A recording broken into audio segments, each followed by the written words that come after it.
mean, there is nothing really to listen to these guys. They are all day, they can BS. You can't trust these people. You cannot trust their word. What about the video that we just saw? Where they were The video that they captured, well, they are in the valley. They are inside the valley. It is not that they have captured the whole valley. They have captured most of the valley. Still, they're resistance fighter. They're fighting. There are places that they haven't got into it, like right in the middle between where they showed up the video. There is how many villages are there still there?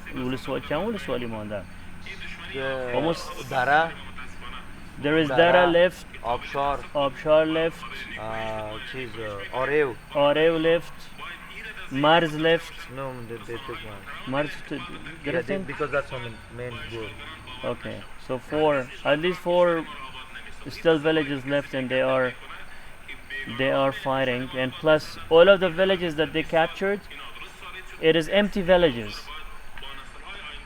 Only people that they could not get to escape, they are there. This is what we're saying. All the rest of the people, they're on the mountains, and they are basically trying to attack back. They haven't give up, and hopefully they will not give up. When the Russians were there, did they take Exactly, the same thing happened back then.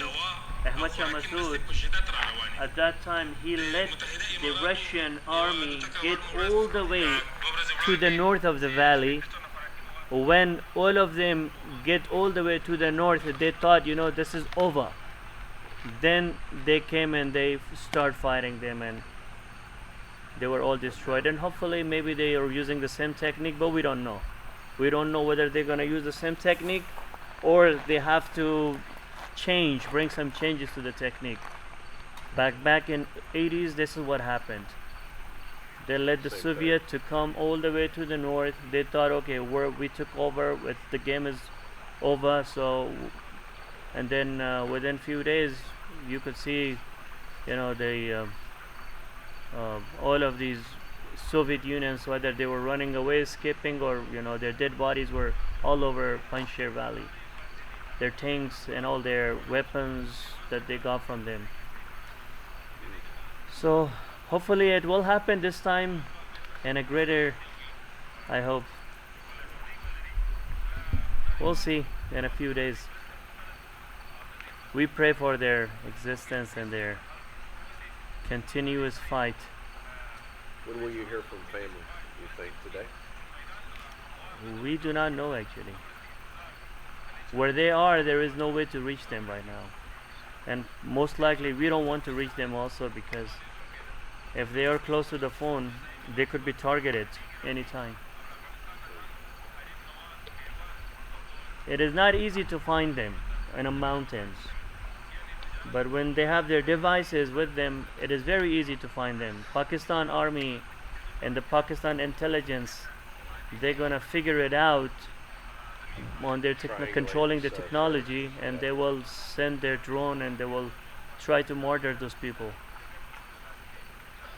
So it is not a fight of Taliban, rather it is a fight of Pakistani army intelligence with Taliban, along with Taliban and some other radical, I don't call them Islamists, radical stupid people out in the world, animals that they have evils that they have no base of any religion. Islam does not teach you of doing such a thing. They are extreme evils. That would be, I think, the right word to put them, because they don't fit in any category of Islam. Islam does not teach you anything whatsoever they do. Islam, from the name itself, it tells you it's a religion of peace. It should spare only peace, prosperity, love, giving, being humble, helping, being kind and generous. Generosity is Islam. Helping others is Islam. Saving life is Islam. There is a great statement in Quran. It says, when you save a life of one, as you have saved the life of the entire universe.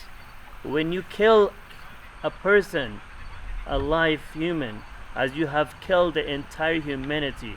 Such a statement declares Islam, which tells you you cannot harm any living things, not only human or animals, even the plants.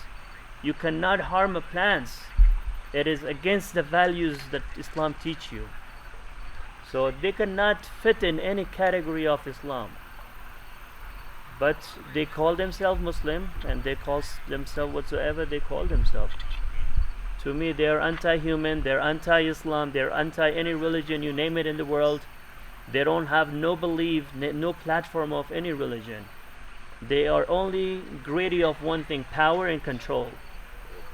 They want to have the power, they want to control the world, they want to terrify the world. Well, there is one thing that they can really do, is terrifying the world to control the world. And this is what exactly they are doing. They are selling the terror. Today in Afghanistan, tomorrow they might attack somewhere in the West, Europe. Wherever they can reach, they will terrify their land. If we don't stop them today, they will get here tomorrow again. Like they attacked September 11, the World Trade Center. They may attack their next target, Seattle, maybe Dallas, maybe Houston. Who knows? They need to be stopped. If they don't get stopped, they will do their things. They're evil, and evil have no home, no land, and no religion. They will do whatever pleases them. And yet the world's not listening. Yet the world still don't care. Yet the world, these are the people, the Panjshiris are the people who used to be an allies for Americans. When September 11 happened, they came along.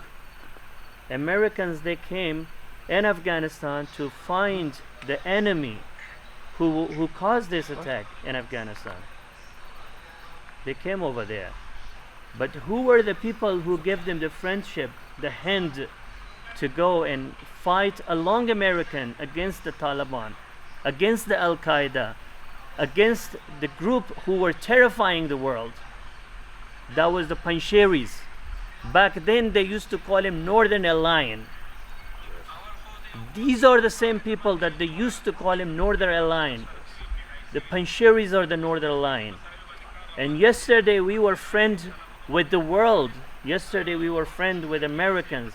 The Northern Alliance, the Panjshiris, they were the best friends with the Americans to fight the same enemy, Al-Qaeda and Taliban.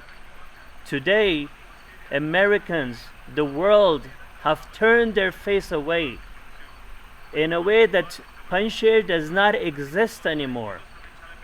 In a way that there is no Panjshiris alive. In a way that they don't care whatsoever happens. There is no media in the entire world who really covers Panjshiris. Take CNN, take Fox News, anything in national-wide. There is no social platform in the US who really want to talk about the existence of Panjshir. Why? It's a big question. For all of us American, that we live in this land, that we name him America, United States of America. We're human, they are human, they have families, they are suffering today. What if we put ourselves in their shoes? Would we want for us to be treated that way? Would we want us to, our family get killed in front of our naked eyes? Is this the world that we call, humanitarian? Is this the world that we call that we are all human, we're tied to one another? This is not really. I don't know what's going on today for Americans or for the whole world. It's not only about American, the whole world. But whomever called themselves that we, the life really cares, that we care for the life, for any human, for any, living life. Where are all these people? There is no organization in the world right now who really point out to save those lives, that they're all children's, women's, elderly people, youngs. They have nothing to do with the war. They have nothing to do with the weapon. They don't even know how to use the weapon. They were the people from the school, colleges, or just, they were doing their ordinary daily works. They've been captured and they have been killed. They ask you one thing: where are you from? If they find any way that you're from Panjshir, you are beheaded or you will be thrown in a jail. If you're an important person, you have influence on others, they will behead you right away. If they find that you are not really, you're not that important, they might put you in a jail, torture you, make you do something for them, like brainwash you to work for them, be their allies. This is how they are doing right now. But the question that we have to ask each one of us, as a human being, do we want that what is happening for those people over there? Do we want that to happen for us? Is it okay for us? Can we put ourselves on that situation, on their shoes? Do we really feel that pain, that suffering that they are suffering? For 2 weeks right now, people are on fire and there is no help. Even the first aid, they cannot receive the first aid. The people that they're wounded, they cannot receive the first aid help over there. There is no food supplies. They have landlocked the village. You cannot have any supply whatsoever. How do you connect that to every American out there? To them, it seems so far away. It is so far away, but at the end of the day, we're all human. We all need one another. It is so far over there. It was far in 2000 also, but in 2000 we saw it. It happened in New York. How many people did we lost in New York? Close to 3,000 people we lost in one shot. Who knows tomorrow what's gonna happen if we don't stop it there? For the folks that don't know, what do you think's going to happen now that you see what's happening to your home? Is it Europe? Where are they going to go next? Who knows that? I mean, terrorists are blind. They could go do things whatever pleases them. We don't know. Probably Pakistani intelligence would know that. That would be a question that we should ask the Pakistan intelligence. Where is next? Where's their next target? Where are they gonna blow up next? Which country they want to really terrify next? Because we all know that the operation goes from Islamabad, the headquarters of all terrorists, Islamabad, Pakistan.